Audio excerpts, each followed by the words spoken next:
Hi guys, сәлем достар, олай болсаң әріптердің оқылуына тоқтап көрейік. What's your friend like дейді, сенің досың қандай дейді. Listen and repeat the words and sounds, write the letters of the alphabet, listen and check дейді. A дейді, name, A, мына жерде қандай әріп бар, H, B, C, еске түскендерді жазып қойайын, D, E, сосын F, M, N, сосын I, Y, I-дың өзі бар ғой, like, I, Y, I ғой, I, O, hello, O, U, use, Q, U, W, F, M, P қайсында бар, P, A, B, C, D, E, F, G, қайдан, G, H, I, J, K, L,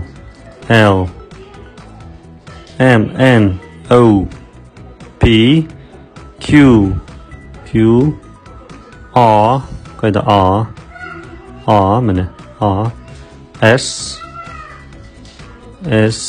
T, U, V,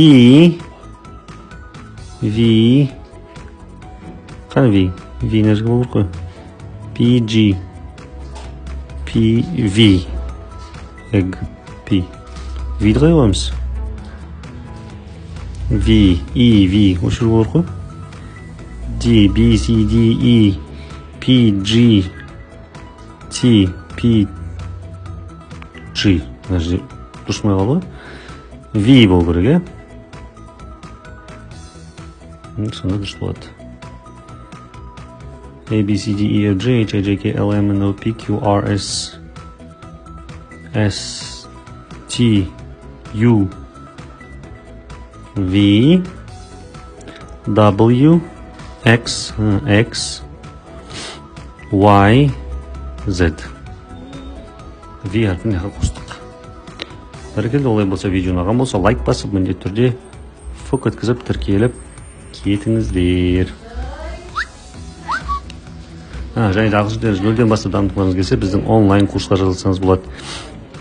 Онлайн курсымыз 2 ай созылады, яғни 8 апта бойы әр басқышыны every Sunday you practice with me on Zoom, on the platform Zoom, яғни Zoom платформасына менімен практика жасайсыз. 6 күн бойы өзіңіз үй жұмыстарын жасайсыз, менің видео курстарымен, сабақтарымен үй жұмыстарын дәптерлерге жазып дайындаласыз, және 7-ші күні менімен Zoom'да сөйлесесіз. Барлығы